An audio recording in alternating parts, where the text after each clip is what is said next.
Hey guys, welcome back to this week's pull here on Comic Relief Cast. I'm your host Jake. And I'm Josh. Hey Jake, got a question for you. Is this another Josh's question of the day?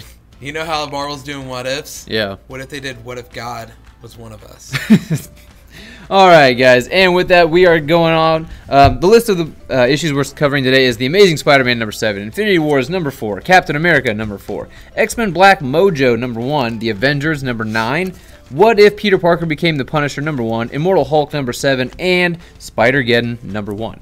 First off, right out of the gate, we're going off The Amazing Spider-Man number 7 by Nick Spencer and Humberto Ramos, and I'm gonna say first thing, I am not happy Humberto Ramos is back on Spider-Man. I know I said this is the last issue, but it's even worse on this issue. I'm missing the days of Ryan Ottley, and it hasn't even been that long, but this just takes me back to Spider-Man that I was like, man, I really don't dig this art. This is not what I want out of the art in Spider-Man.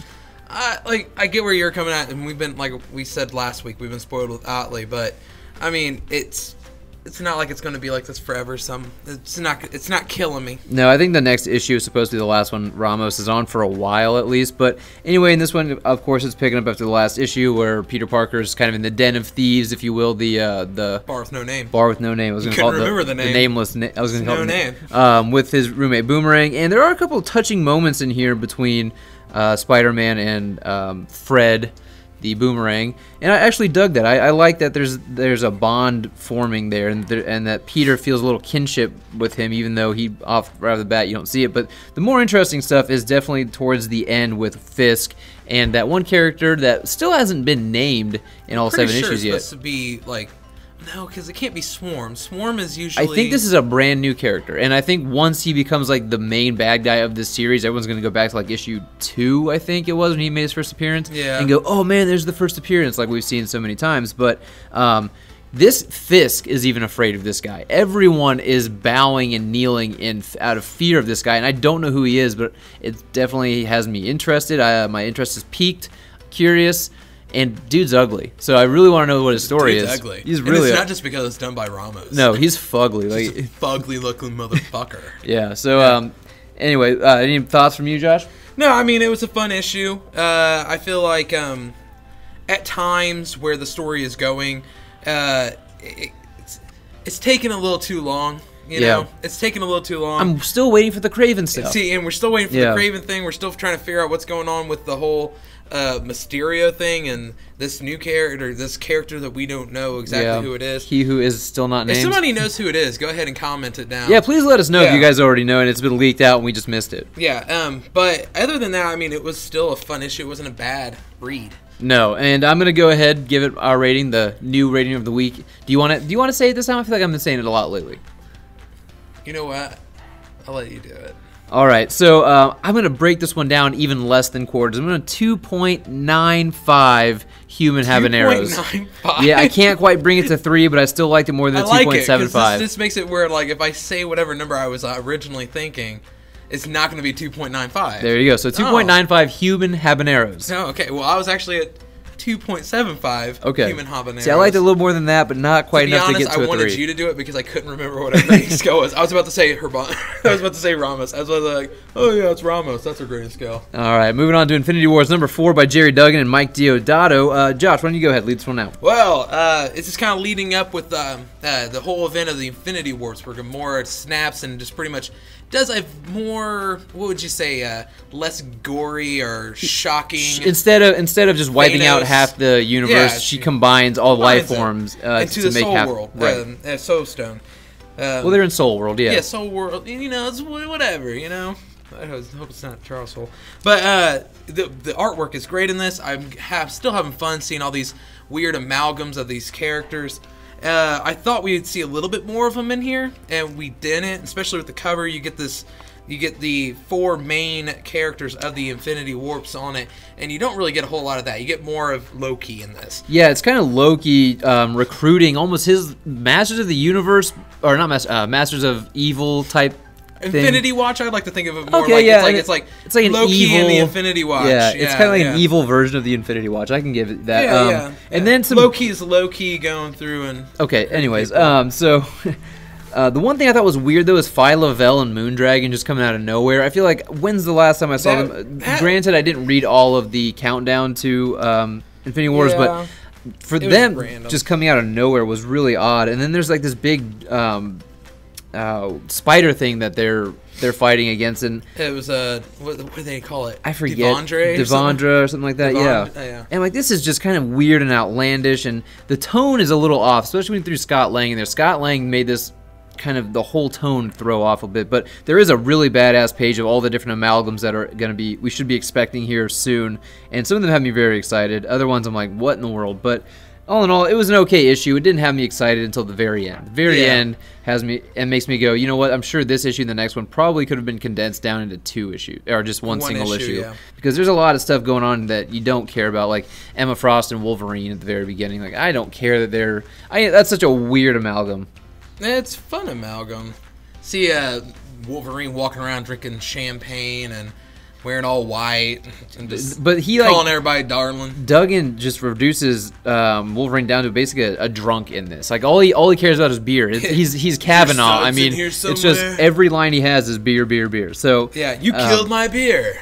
Yeah. So I'm gonna go ahead and give this one 2.5 human habaneros. Human habaneros. Yeah, it's there's little parts in this that kind of like sprinkle out Infinity Countdown. Yeah, I give it about 2.5 human habaneros. Human habaneros. All right, moving on to Captain America #4 by Ta-Nehisi Coates and Lionel Francis Yu, and this series continues to amaze. I think not only is every cover being done by Alex Ross, which I mean, getting that for cover price, you can't be mad. It's beautiful, but Ta-Nehisi Coates definitely, it feels like he's got something to say about the climate of the world we live in now, especially here in America, and it's permeating through the book. A couple times I'm like, okay, you're getting a little close to being a little too relevant with the news, and make it maybe more of an allegory, a little bit more symbolic. But I'm really digging this, and I actually really like that stuff from the past runs, past things that have been happening in the Marvel Universe are still influencing this book. It's still something that they're hitting on, that they're addressing that did happen, and I really like that. I like that this book is not shying away from the history that Captain America has come from, even from 2008. I'm digging the Alex Ross covers. It's already an easy buy. Lionel Francis Yu is killing it on the art in this. It's very cinematic the way he puts out the panels in this book. Coates is doing a great job writing. I mean, I'm loving this series. It's great. The only thing is I just don't feel like I'm not getting a whole lot of meat on the bone in this issue. I feel like it takes me a while to read an issue, and this one didn't take me that much time at all. Yeah, you were pretty quick with it, but I don't know. I kind of sat with it for a little bit longer. I was just kind of, admiring Yu's artwork and stuff.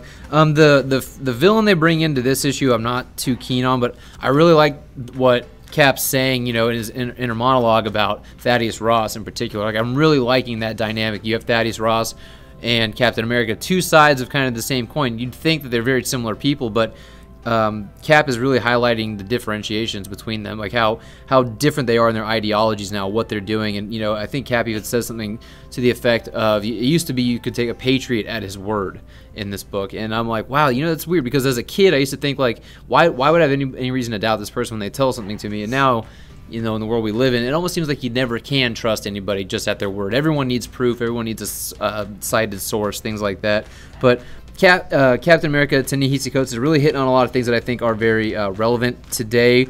That might be a detractor for some people who don't want any kind of political underpinnings in their book, and that's fine. I don't fault you for not wanting that kind of stuff. But personally, for me, I do like those kinds of things. When they get too close to being on the nose, I do want to shy away. I want the writer to pull back a little bit, because I want to be able to go back and read this, years from now and go, okay, this is just talking about kind of a wide scope, broad strokes about the way the world is going now, and not so much like I can pin within the month of 2018 when this book was written because of what it's talking about, But other than that, I'm really enjoying this book. The villain they bring in to fight Cap, I'm not going to spoil it for you guys, is great. I absolutely love this fight. The one winning thing, once I saw the first panel of that character pop up, I was just like, okay, this is going to be awesome. It's just, and for me, this is one of the most well-written versions of that character I've seen too. And it's from the perspective of Captain America, but it's like, I get an idea, when he highlights the different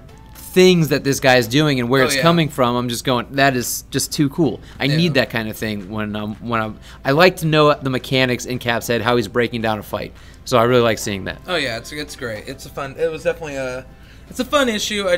To me personally, I like the political stuff. I just feel like between this issue and the last issue, there's a lot of this whole Cap going into a place, infiltrating a place, and him having this internal monologue going through about like the acts of patriotism and stuff like that. And it's cool, and I like that. But at the same time, it's like, get with the story. I want to see the main. I want to see where the story is kind of. Yeah, and I get that, and like you know that I'm a little different. Like you're analyzing every single. Well, word. no, I That's just the like difference character. between me and I you like on this. character introspection. I like when a character is really talking about a lot of the things that are going on within them and like how they feel about things. Like I like knowing that. I like getting that character's perspective and on the things that they're doing and on the events that are occurring now. I really like that, because if you don't get enough of that, you get too much of just a straight up beat 'em up story, and I don't always want that, especially from Captain America. I do. I want that, and I like that, and I like that too. It's just I feel like the past few issues, the past couple of issues have been a lot like that, and I just don't. I see where the main arc is on this, but I don't see it. I don't see an end. Like, it just seems like it's just going to be. I'm afraid it's going to drag out too long. This is See, I'm not worried about that. I'm more worried about when Lionel Francis Yu is no longer doing the interiors. Well, see, that's my bigger fear. I hope he never stops doing the interiors. If he stops doing the interiors and Alex Ross starts doing this, no offense, coats, but I might not get this book anymore. All right, well, why don't you go ahead and give the folks at home your grade on this one? I've given it a 2.5. Oh shit, you're going a lot lower than me. Human Habaneros. It's a good book. It's great. I love the villain. I love the artwork in it. But at the same time, I just feel like when it comes to the story, yes, there is a lot of great internal monologue. I just don't feel like the story is actually getting where it's supposed to be going. Okay, well, I'm going to go ahead and give this one 3.5. Human Habaneros. I really enjoyed this issue. Well, this is definitely up your alley than this me. is something probably a little bit more suited for my taste. All right, moving on to X-Men Black Mojo #1 by Ackerman and Bradshaw, and this is one of those things that I was really afraid I wasn't gonna like, but I'm happy to announce that I really did dig this issue a bit. I mean, there are some moments of cheese that I'm just like, okay, this is a little corny, a little Saturday morning cartoon with afternoon special mixed in, but there's some great moments. The beginning of this drew me in right away. I had fun with it. Mojo, I didn't realize was living here on Earth, and he's mingling with humans and stuff, and I found that to be Who's the creative team? Scott Ackerman and who's Bradshaw. Yeah, Nick Bradshaw. And so, then of course you're going to get your X-Men stuff. There's a fight going on, things like that. And weirdly enough, it's funny because Mojo I've never looked at as a straight villain. So this was a much more acceptable kind of book for me because I've never looked at Mojo as like a straight evil guy. He's just a dude who just wants to drum up some ratings for his channel, and he kind of does that by any means necessary. But there's also a humanity inside of him, and they highlight that Mojo should probably resonate a lot more towards being a mutant than he should any other kind, because he's especially here on Earth when he has to intermingle with Earthlings and stuff like that. So highlighting the similarities between him and mutants, I thought worked really well. There are, like I said, there are a couple moments of cheese, and then the stuff with Apocalypse at the end. It's a weird take on Apocalypse. It's a version I've really never seen before, but it's only because I've never seen a not all powerful Apocalypse. Yeah, I'm really digging the Apocalypse story thing going on. I like the art, and I'm digging the coloring in. It's fantastic. But I like it. It's a different take on Apocalypse. You normally see him as this all-powerful being, and it's never something like this. But for the whole Mojo story, see, now this is something that's a little bit more up my alley. I was actually, if you guys listen back onto our podcast where we were discussing the announcements of comic book announcements from San Diego Comic-Con, we talked about X-Men Black, and I said I was actually excited for the Mojo one, even though I don't really care about Mojo because of Scott Ackerman. It's his first writing debut. He's actually a comedy writer for movies, and he does a comedy show called Comedy Bang Bang, where it's a fake kind of reality talk show, so it kind of like makes it, and I was like, I'm kind of worried because I never heard this dude liked comics or get into it. And then right off the bat, I'm like, okay, I'm going to like this. But it's weird, too, is you can tell he has a history reading comic books he knows this those stuff. First 2 pages, which is actually where our code phrase of the week comes from, which is No More New Mutants. 20% off any book that's not on your pull list this week, or go ahead and message the shop on our Facebook page. But yeah, I really enjoyed this book. There was a few moments of real cheese, and but it felt like if self-aware cheese. Oh yeah, self-aware cheese. It was like it was purposely supposed to be cheesy. Yeah. Like, but the one thing was I was really surprised. Ackerman does a good job writing comedy, like goofy books. It's one of the things that me and Jake have been talking about lately. Was goofy books. They're very easy to be very bad, and then it takes a good writer to actually write one that's actually a good story. And in this, Ackerman does a good job. It's not an easy task to write a funny comic book without it being a bad story. Yeah. All right. Well, I'm gonna go ahead and give my grade, and I'm gonna give it 2.7 human habaneros. Let's see. I'm actually at 3 human habaneros. Okay, we're not too far off. Yeah, we're not too far off. All right, moving on to Earth's Mightiest Heroes, The Avengers, issue 9 by Jason Aaron and David Marquez. Gotta say, as much as I liked Ed McGuinness, I think this art style is much more suited towards Jason Aaron's writing for me. But this one's basically all dealing with Namor, as you guys can tell by the photo we've got it. And also, by the way, guys, Diamond, the whole website is down today, so we couldn't get the images all off there, so we had to go to Google. So if some of the images are not so clear, apologies for that. But yeah, this book, dude, it starts off brutal. It starts off brutal. I love every second of it. Bathing in it. With a character that I never cared about, other than like him being on a cover of Iron Man that I've had since I was a kid. I've just always loved that cover. It's really struck you bad. It did, man. It hurt me. It hurt me to see this guy get this. I mean, the dude's dead. Get over it. He's dead. It's a D-list character. Nobody. I know, but half the people that listen to our podcast and majority of the people who read comics they probably won't even remember who the character is. I know. All I'm saying is Jason Aaron does a really good job at very quickly establishing this guy's humanity, and he's just kind of almost an average Joe guy who's usually probably gets in over his head a little bit. No, it's definitely a little bit of a touching moment for a D-list character. Yeah, and then Namor he's ruthless at the very beginning of this book. I mean, there's no holds barred here. And then basically, the Avengers are going down to Atlantis because what I really like about this is that the final host, when they came in earlier in the run, it did not Namor and Atlantis were not exempt from what happened in there. So that also wreaked havoc on Atlantis, and Namor's pissed. He wants some retribution. He wants to understand, what the hell's going on. And so when the Avengers go down there, it's a nice brawl. It's a good fun read. I got a couple problems with some characters being able to breathe underwater that I don't believe should be able to breathe underwater without some kind of assistance in any way.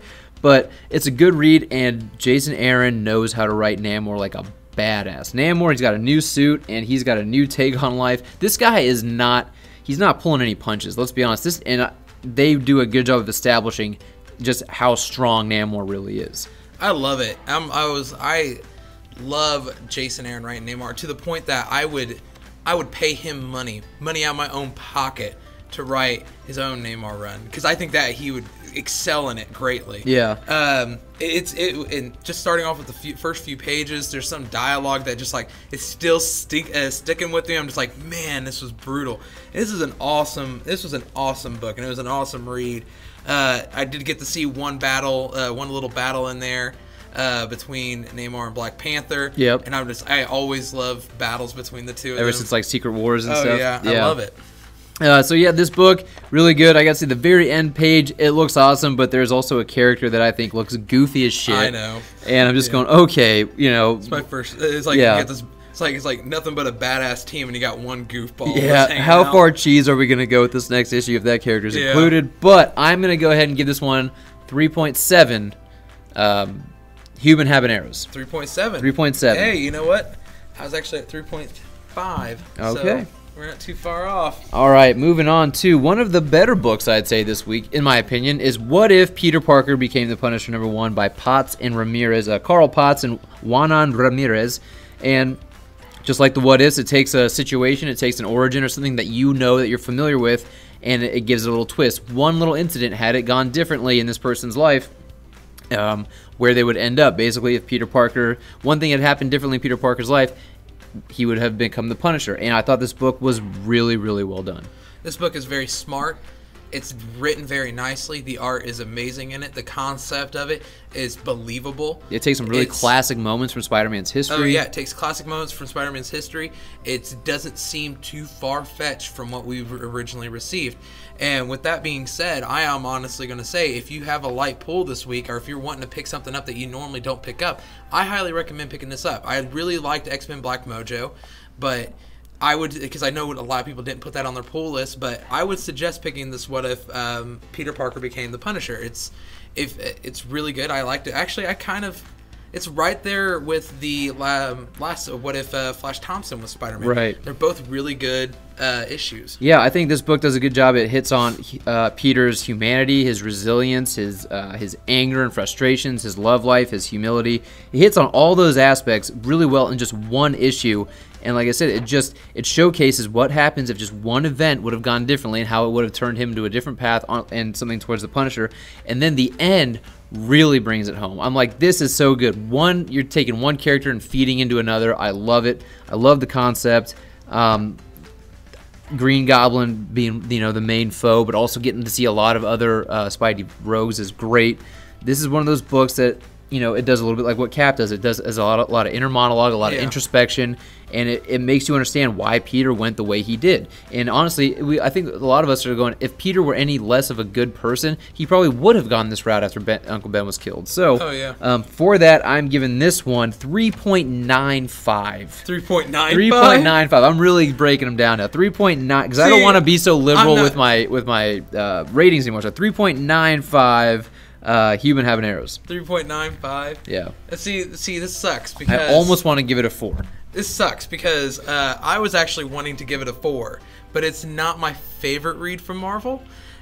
So it sucks because I'm only gonna go 3.75, but really, just so everybody at home knows, I'm pretty much right there at 3.9. This is technically a 4 if it wasn't for the fact I have another book that I liked a little bit more than this. And let's move on to that book that's most likely this one right here, The Immortal Hulk #7 by Al Ewing and Joe Bennett. This book constantly, other than like 2 issues somewhere towards, I think, issues 2 and 3 or 3 and 4. Yeah. I think it was 3 and 4 that kind of dipped out and it didn't really hold my interest as much. This book is killing it. Again, another Alex Ross cover A, so you're not paying any more for an Alex Ross cover. This book is killing it, man. This is like a hard, like supernatural, almost horror type book, and you bring the Avengers into that world. And this book went to places I did not see coming, not in the least. I didn't think Marvel was willing to go this dark. I love it. It's just like borderline indie, creepy, like indie comics. It's got an almost Black Hammer feel to it, which is what I thought was kind of weird. Black Hammer, Gideon Falls. It has that feel to it that's very, very supernatural, but yet you're still seeing all your capes and cow Marvel characters, and it's dealing with one of those main characters, and this is an eerie book, man. It is. I don't know if I like the way Joe Bennett draws She-Hulk in particular.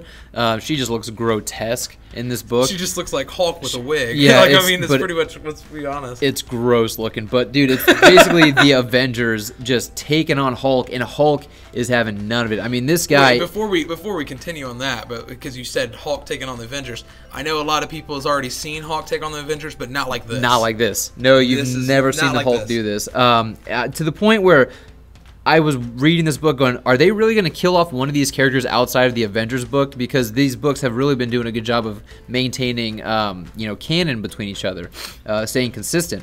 But man, this book is just, it's a good read. It really, I don't know how to say it anymore. Other than my biggest issue between this one and the Avengers is Thor is brought in just to get his ass whooped. He's basically Aquaman in Justice League. He didn't do shit. Just got thrown through walls and knocked upside the face. Show a point. I know, but I'm kind of tired of seeing that happen to Thor just this week in these 2 issues. But man, this thing not also is it just a knockdown, drag out brawl between Hulk and everybody else, but you get some stuff with Captain Marvel and the way she's got to deal with a lot of the citizens who are being evacuated out of the blast area. A really good dynamic of the team. Yeah, it's not like everybody has their purpose, but it's also not like everybody just staying back and waiting for their moment to attack. Right, and Ewing does a good job of balancing the action with those smaller moments where Carol is like, hey, talking to a kid, like your home's gonna be okay, but she can't lie to the kid, so she doesn't actually say it, but she's trying to be as comforting as possible while all this is going on.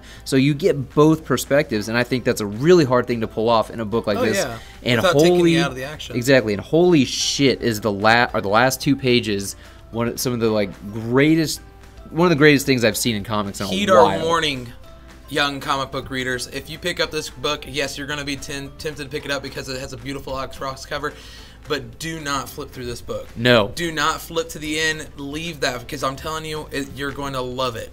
So do not ruin this book for maybe yourself. hate it. You might hate it. There might be a hate few people out there. And when I saw it, I was like, oh man, I was just like I was just so creeped out. My I was like, jaw, oh man, I'm so pumped that Marvel's actually taking this kind of step. I was slack jawed when I saw that. So I'm gonna go ahead and give this one 4.25 human habaneros. That's my favorite book from Marvel this week. Yeah, I'm right there with you, actually. 4.25. Yeah, okay. Actually, 4.25. It was definitely my favorite read. Okay. Moving on to the last issue, Spidergeddon #1. All the Edge of Spidergeddon stuff is finally led up to issue 1 by Christos Gage, Dan Slott, Jorge Molina, and David Curiel. And this one actually features no Peter Parker in it. This is all kind of your peripheral Spider characters, but for me that actually wasn't a bad thing. I still enjoyed reading it. It has a lot of Miles Morales. It has a lot of Superior Spider-Man. Not a whole lot of Spider-Punk. No, not at all. Thank God. But Christos Gage, I think he has a really good feel for the Spider universe as a whole. He gets these Spider characters.